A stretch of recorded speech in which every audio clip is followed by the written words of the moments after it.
ఒక రాజ్యంలో ఒక రాజు ఉండేవాడు సార్. అతని దగ్గర ఒక తెలివైన మంత్రి ఉన్నాడు. ఆయన ఏం చెప్పాడంటే రాజుగారికి మంచి సలహాలు ఇస్తుంటాడు. ఓ రోజు రాజా మీరు పొరుగు దేశం నుంచి రేపు గుర్రాల వ్యాపారం వస్తాడు, మీరు అన్ని గుర్రాలు కొనండి, కానీ ఆ నల్ల గుర్రం మాత్రం కొనొద్దండి. నల్ల గుర్రం అది చాలా అట్రాక్షన్గా ఉంటుంది, పవర్ఫుల్ గుర్రం అది.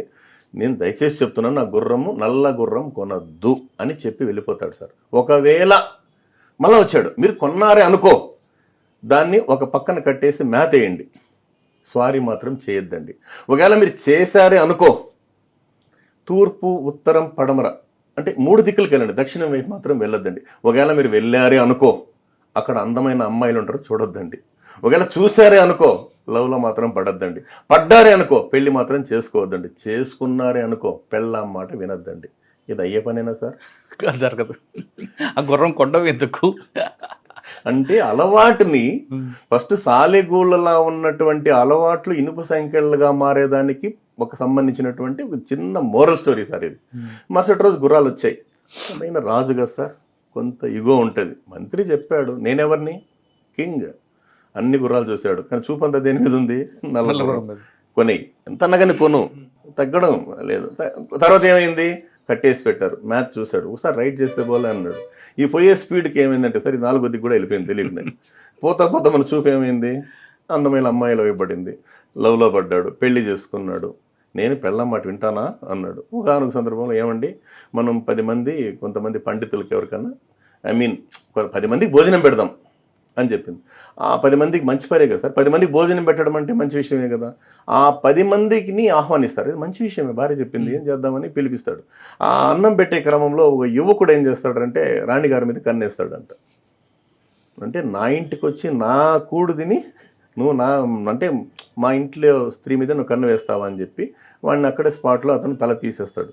వీళ్ళందరూ ఏమంటారు, అక్కడ వచ్చినటువంటి ప్రజలు ఏం చెప్తారు, మాకు పిలిచి అంటే భోజనం పెట్టి మా వాడిని చంపుతావా, నీ రాజ్యం సర్వనాశనం అయిపోయి చెప్పించేస్తారు సార్. ఇది కథ. ఎక్కడికెక్కడ వచ్చింది చూడండి సార్. అందుకే పెద్దవాళ్ళు చెప్పే మాటలు వినాలి అంటారు సార్. పెద్దవాళ్ళు చెప్పే మాటలు వినాలి. డెసిషన్ కూడా సార్, దీనికి ఒక రిలేటెడ్ డెసిషన్ ఏమంటే, మనకు పెద్దవాళ్ళు చెప్తుంటారు కదా సార్, కురుక్షేత్ర సంగ్రామం ప్రారంభం కాకముందు పాండవులది అరణ్యవాసం అజ్ఞాతవాసం అయిన తర్వాత శ్రీకృష్ణ భగవానుడు ధర్మరాజు వాళ్ళు కూర్చొని విడిదిలో కూర్చొని మళ్ళీ ఏం చేస్తాడు, రాయబారానికి వీళ్ళిద్దరూ ఒక సిట్టింగ్లో కూర్చొని మాట్లాడుకుంటారు. ఏమని కండిషన్స్ ఉన్నాయి కదా సార్, సగం రాజ్యం ఇస్తామన్నమాట అంటే అన్నమాట. ఆ వెళ్ళే క్రమంలో ఏం చేస్తారంటే, ముందు పెద్దవాళ్ళు చెప్పిన సామెత మాట చెప్తాం సార్. నాన్న ఎక్కడికైనా బయట వెళ్తాడంటే పొద్దున బయలుదేరేటప్పుడు అడగకూడదు సార్, నైట్ చెప్పేస్తాడు నేను పలానా పనికి వెళ్తున్నాను అని. అది చాలా పెద్ద మాట సార్. అది ఎక్కడికి నడితే పని జరగదనేటువంటి సామెత చాలా పల్లెటూళ్ళలో కానీ పెద్దవాళ్ళలో కూడా ఉంది సార్. ఈయనేమంటాడు, చెప్పేసిన తర్వాత కాస్తే 4 అడుగులు వేస్తాడు. ఎవరు, శ్రీకృష్ణ భగవానుడు. ఏం బావా రాయబారానికి పోయిస్తూ వస్తావా అంటాడు.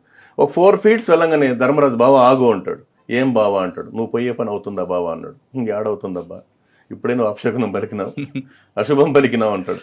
ఏమంటే ఏం లేదు బాబా, ఆల్రెడీ 12 ఏళ్ళు అయిపోయింది, రిజిస్ట్రేషన్ అయిపోయింటే వాళ్ళ పేరిట్లో, కాబట్టి పని చేయ బాబా 5 ఊర్లను అడుగుంటే, సరే బాబా ట్రై చేస్తానులే అంటాడు ఆయన శ్రీకృష్ణ భగవానుడు. కొంచెం ముందుకు వెళ్తే ద్రౌపదమ్మని, అన్నా గుర్తుందా నా శబదం, సంధికి మాత్రం ఒప్పుకోవద్దన్నా, యుద్ధం జరగాల్సిందే, చూడన్నా ఇంకా నా కురుల్ని నేను ముడేయలేదన్నా. ఇంకొంచెం పక్కన వెళ్ళగానే భీముడు, బావా నేను అతన్ని దుర్యోధను కొట్టి అంటే వాళ్ళిద్దరిని సంహరించింది నేను ఒప్పుకోను బావా అంటాడు. అర్జునుడు, బావా నా అస్త్రాలను ఏమైపోవాలా అంటాడు. నకుల సహదేవుడు, లేదు బాబు యుద్ధమే జరగాలన్నారు. అందుకే ఏ రోజు కూడా డబుల్ డెసిషన్ తీసుకోకూడదు అంటారు సార్. విద్యార్థి కావచ్చు, ఏ వ్యక్తి అయినా కావచ్చు, సింగిల్ డెసిషన్ వల్ల చాలా ప్రయోజనాలు జరుగుతాయి.